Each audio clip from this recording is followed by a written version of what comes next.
தெனாலிராமன் கதைகள் 276. போதுமான பரிசு. ஒரு நாள் விஜயநகர பேரரசர் கிருஷ்ணதேவராயர் தமது அரசவையில் பெரும் மனமகிழ்ச்சியுடன் அமர்ந்திருந்தார்.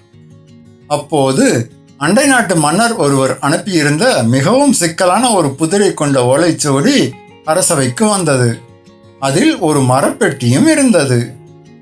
இந்த பெட்டிக்குள் என்ன இருக்கிறது என்பதை திறக்காமலேயே சரியாக கூறுபவருக்கு தக்க சன்மானம் வழங்கப்படும் என்று அந்த ஓலைச்சுவடியில் எழுதப்பட்டிருந்தது.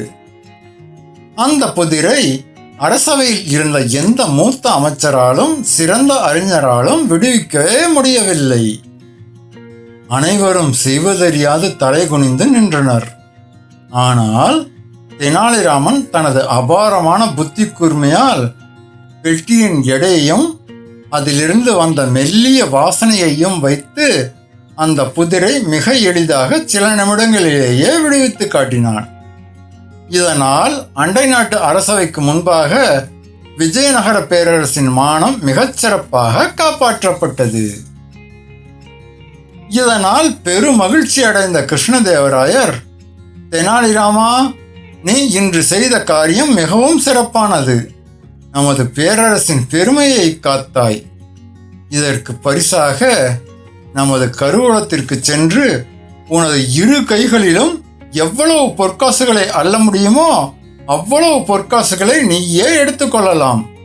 அது உனக்கு நான் அளிக்கும் கொடை என்று அறிவித்தார். மற்ற அமைச்சர்கள் அனைவரும் இதை கேட்டு பெரிதும் பொறாமைப்பட்டனர். தெனாலிராமன் அரசரை வணங்கிவிட்டு மகிழ்ச்சியுடன் கருவூலத்திற்குள் சென்றான்.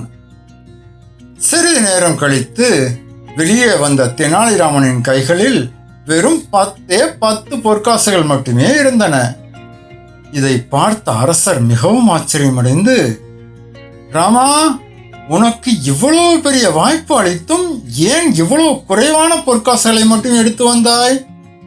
நீ நினைத்திருந்தால் உனது அங்கவஸ்திரம் நிறைய கூட அள்ளி வந்திருக்கலாமே என்று குழப்பத்துடன் கேட்டார். அதற்கு தெனாலிராமன் மிகவும் அமைதியாகவும் யதார்த்தமாகவும், மன்னா, பேராசைக்கு எப்போதும் அளவே கிடையாது. நிறைய செல்வத்தை நான் ஆசைப்பட்டு அள்ளிச் சென்றால் அதை எப்படி பாதுகாப்பது என்ற கவலையும், இரவு நேரங்களில் திருடர்கள் வந்து விடுவார்களோ என்ற பயமும் என்னை தூங்க விடாமல் செய்துவிடும். நிம்மதியற்ற வாழ்க்கை எனக்கு தேவையில்லை. எனது அன்றாட வாழ்க்கைக்கும் எனது குடும்பத்தின் அடிப்படை தேவைகளுக்கும் இந்த 10 பொற்காசுகளே எனக்கு போதுமான பரிசு ஆகும். மனநிறைவையும் நிம்மதியையும் விட பெரிய செல்வம் இந்த உலகத்தில் வேறு எதுவும் இல்லை என்று விளக்கினான். தெனாலிராமனின் இந்த ஆழமான சிந்தனையை கண்டு கிருஷ்ணதேவராயர் நெகிழ்ந்து போனார். செல்வத்தை விட போதுமென்ற மனமே மனிதனுக்கு உண்மையான மகிழ்ச்சியை தரும் என்ற வாழ்க்கை தத்துவத்தை அனைவருக்கும் உணர்த்திய தெனாலிராமனின் நற்குணத்தை அரசர் வெகுவாக பாராட்டி மகிழ்ந்தார். நீதி. அளவு கடந்த செல்வத்தை விட போதும் என்ற மனநிறைவே மனிதனுக்கு உண்மையான நிம்மதியையும் மகிழ்ச்சியையும் தரும் மிகச்சிறந்த பரிசாகும். சரி மக்களே, உங்களுக்கு பிடிச்ச தலைப்பை கமெண்ட்ல சொல்லிட்டு போங்க. நாளைக்கு அதே தலைப்புல தெனாலிராமன் கதை எழுதலாம். அதுக்கு முன்னாடி இந்த சேனலுக்கு சப்ஸ்கிரைப் பண்ணுங்க.